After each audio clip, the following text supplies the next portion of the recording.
안녕하십니까? 송이송이 라디오의 김송이입니다. 어제 오늘 시원스럽게 장마비가 내려주니 마음도 시원해지는 것 같습니다. 동물농장의 경주가 시작됩니다. 개, 소, 돼지, 쥐. 결국 마지막 선두로 골인한 동물은 마지막까지 열심이었던 소가 아니었죠. 선두로 골인한 것은 골인 지점을 향해 마지막 순간까지 열심이었던 소를 제치고 그의 머리를 타고 내려온 쥐였습니다. 우리는 이것을 어떻게 설명할 수 있을까?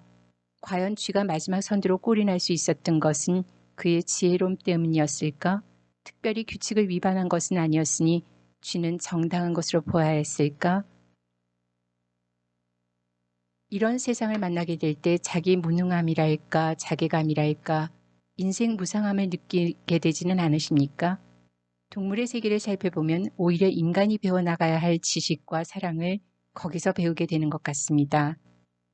오늘은 6월 30일 화요일 세 번째 방송 펭귄의 리더십으로 여러분을 만나고자 합니다.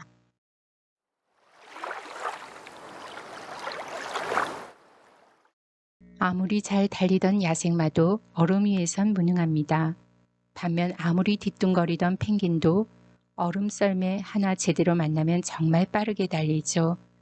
남극의 황제 펭귄들이 살아가는 모습을 통해 숭고한 사랑이 무엇인지 살펴보기로 하겠습니다. 황제 펭귄은 암놈이 알을 막 낳으면 그 알을 품고 부화시키는 책임은 순놈에게 있다고 합니다.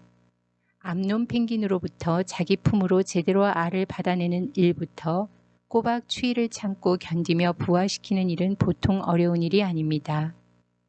순놈 펭귄이 알을 품고 있는 동안 암놈은 양식을 구하기 위해 먼 바다로 사냥을 떠납니다. 그동안 순놈 펭귄은 천적이 도달할 엄두도 낼 수 없을 만큼 추운 영하 3, 40도 정도의 날씨와 눈보라 속에서 알을 품고 4개월 즈음을 꼼짝 않고 서 있어야 합니다. 하필이면 왜 저 혹한에서 알을 낳아야 할까? 수많은 세월 동안 펭귄이 배운 종족 보존의 방식으로는 그때야말로 천적이 없어 그나마 자식의 생명을 지키기에 가장 안전하다는 것입니다. 황제 펭귄은 자신들이 선택한 위험과 자신들의 방식으로 이 어려움과 싸웁니다.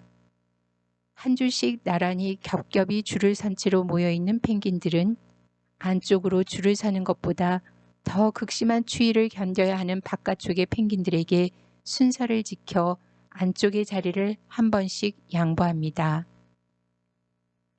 즉, 자리 바꾸기를 반복하는 허들링으로 추위와 고통을 나누는 것입니다.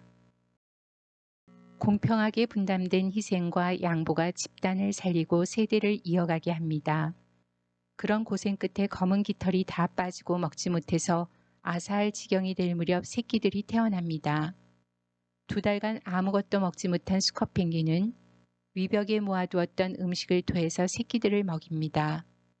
또 수컷 펭귄에게서 부화한 새끼가 수컷의 품속에서 짓눌릴까 이제는 허들링도 하지 못하고 2달간 혹한을 고스란히 홀로 견뎌야 합니다. 그리고 나면 사냥 나간 어미 펭귄이 뱃속에 먹이를 가득 채우고 돌아옵니다. 돌아온 어미 펭귄은 뱃속에 저장해온 먹이들을 반추해서 막 태어난 새끼들만 먹이고 4개월 동안 알을 품어준 아비 펭귄은 다시 자기들의 배를 채우기 위해 바다 사냥을 떠나야 합니다. 실수로 품고 있던 알이 품 밖으로 굴러나가 알이 얼어버리거나 새끼 펭귄이 동사해버리는 일이 발생합니다. 아비 펭귄은 그 새끼를 살려보려고 자기 품에 다시 품고 있기도 하는 어리석음을 저지릅니다. 어미들도 먹을 것을 가지고 돌아오기까지 천적에게 물어 뜯겨 피투성이가 되기도 하지만 아비 펭귄 역시 추위로 인해 때로는 죽을 수도 있습니다. 그렇게 고생을 하고 난 부모 펭귄들은 털갈이를 하는 새끼들에게 이별을 구하고 먼 바다로 떠납니다.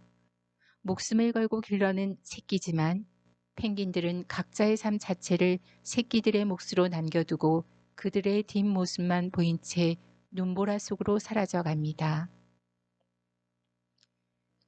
IT 시대를 넘어 디지털 시대입니다. 한없이 미련스럽고 단순한 것처럼 보이는 삶이 가장 숭고한 철학이고 미학일 수 있습니다. 천적과 싸울 만한 힘조차 없을 만큼 무력하기만 한 황제 펭귄. 그러나 그들만의 생존과 종족 보존의 방식을 방패 삼아 새끼들을 낳고 키웁니다. 칼바람 부는 자연 환경을 견뎌내면서 어떻게든 새끼를 부화시키고 키워내려는 안간힘이 처절합니다. 그럼에도 자기만 중심이 되는 이기심은 철저히 배제합니다. 내가 살기 위해 상대를 적으로 삼는 무질서함은 결코 저지르지 않습니다. 공평하게 희생하고 양보할 줄 아는 순결한 영혼을 새끼들에게 무언으로 전수시키고 그들은 다시 먼 길을 떠납니다.